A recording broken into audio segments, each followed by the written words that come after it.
guys, we are Group 1 and we did our topic on adoption. These are our subtopics. Hey guys, my name is Serena and I will be talking about the different types of adoptions that parents can choose from and then the main parental concerns that most families deal with adoption. Hey, I'm Casey and I'm working on cultural socialization, which focuses on the cultural identity of the adopted child. Hey, I'm Kayla and I'm doing contemporary issues, which focuses on the current problems in adoption today. Hey, I'm Lily and I'll be explaining what you do when you talk to your child about adoption. Hi guys, I'm Anne Marie and I did mine on parenting behavior and children's behavior and how they interact with one another.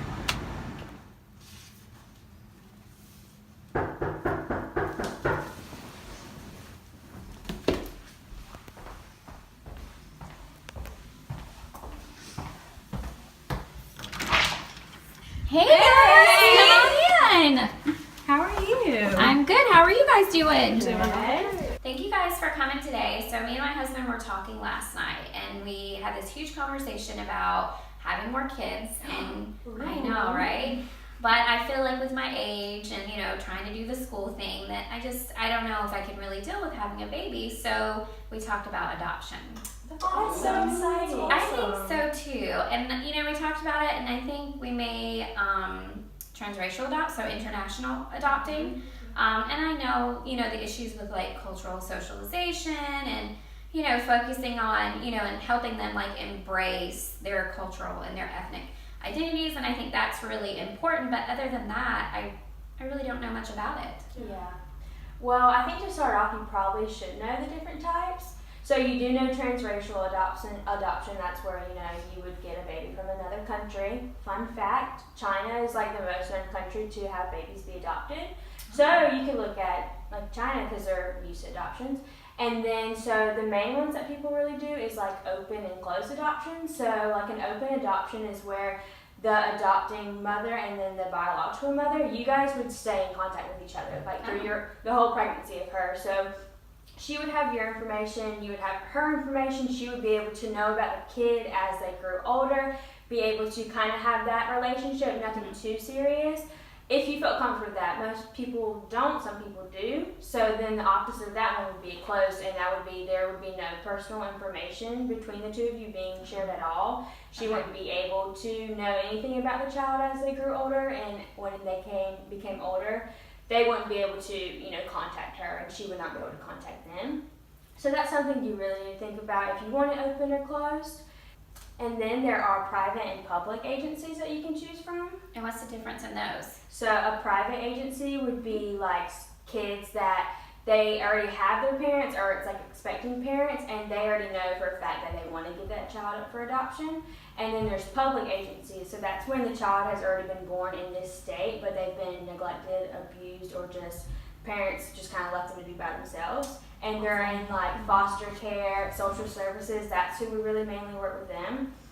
Then you also have like independent adoptions basically, so it wouldn't be agency oriented, it would be like a professional lawyer or like doctor finding the child for you, but the only downfall of that is like it's really expensive to do that and not all states have that, but most countries and most states do have that.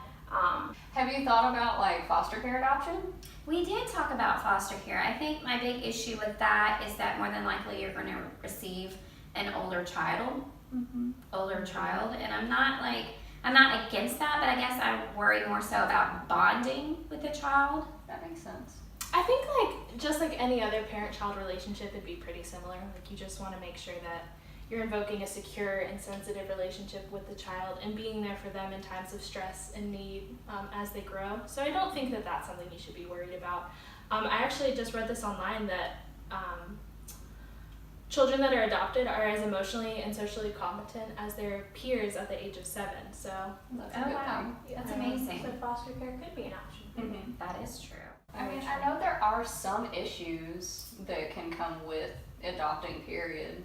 Yeah, like what about contemporary issues? Well, do you know how you're going to talk to your child about it? You already have to, so. Well, my plan is to, you know, treat them exactly the same. I don't want them to feel any different, I guess, because they, you know, ethnicity or their, you know, cultural is different. I don't want them to feel any different from my family. So I plan to be accepting, and I think we should talk to them and communicate, not with just the adopted child, but also with my children about accepting a new family member. Like, I think it's something the whole family has to agree on and do together and be willing to accept a new child. Yeah. Normally, if you introduce the topic when they're really young, they don't understand it. And from what I've read, the best age is from anywhere 6+. So if you did get an older kid, then they would be able to understand it more. You definitely need to, still make them feel like they're loved. That's the main problem. No, my kids have been bugging me for a while. They always ask me, Mommy, when do we get to have a brother or sister? And I'm like, no, the baby store is closed for the Gregs. So they would be super excited about, I think, having a brother or sister, no matter the age, no matter, their differences. Mm-hmm. Yeah. For parents that adopt, they have a lot of concerns of their own. So you might wonder am I going to tell them when they're younger that they're adopted? Am I going to wait until they're older? That's something each family has to decide on their own, because some people wait until they're 18 or older, and some wait until, or they tell them as soon as they're developmentally able to comprehend and really understand what adoption is.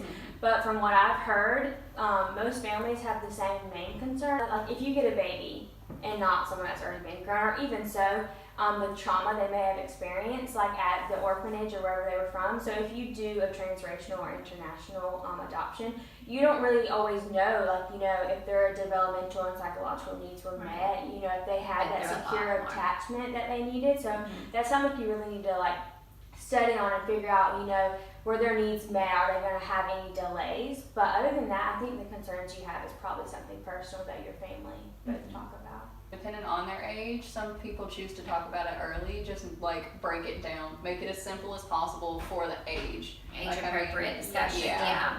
Most definitely. And if I were to adopt, this is just my personal opinion, I think I would want to tell them probably once they got to kindergarten, because at that age they're really learning, they're open to more information. I think they'd be more accepting, because at that age they don't look at it as, oh, I'm adopted, I'm different, I'm not loved. They take it as oh, I'm special, someone that wasn't my blood loves me. And wanted me. But when they're older, typically, it's not always, but typically when they find out when they're older, they take it as, my whole life's a lie, I don't know anything about myself, where did I come from, am I really loved? So that's definitely something you and your husband would really have to figure out, when do we want to tell the child, And it's also if you get them from an agency or something, where they're taken out of a bad situation, if you tell them when they're around the 6 to 8 range, then they might be a little worried. There might become some stressors just because they're not worried about you not loving them. They're worried about being taken away from you, from a comfortable environment you've given them. That's true.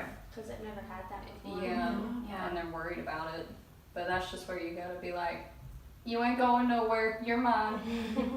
Yes. So Casey, how do you feel now that we talk to you about?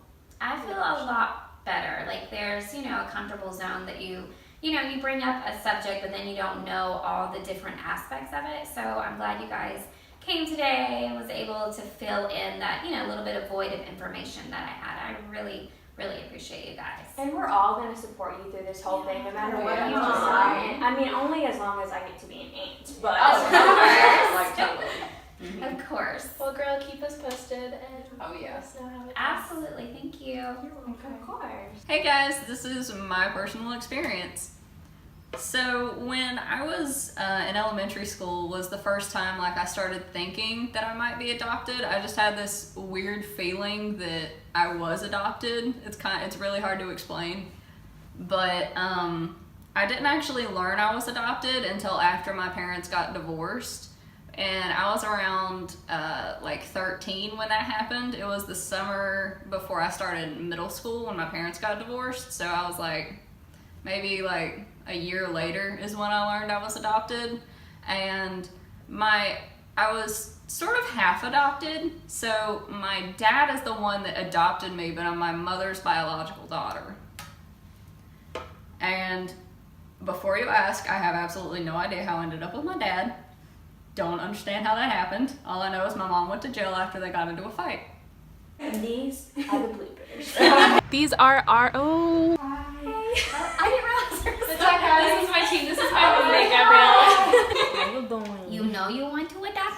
Adopt me. Taking people with real problems and moving them into the Dr. Phil house. Hello, I'm Dr. Phil, and today I have Lillian McDaniel and Amanda Finch, mother-daughter. Today we're going to discuss why she didn't tell her daughter that she was adopted. Lillian, take it away. Why didn't you tell me? I didn't know who your dad was. You think that's an excuse? Wouldn't you want to know, like, who your father was? And I wasn't able to tell you that. I don't care. You're my mom. You should have just told her the truth whether you knew who he was or not. Well, I didn't, and now you know. You're just being selfish. How do you feel about this?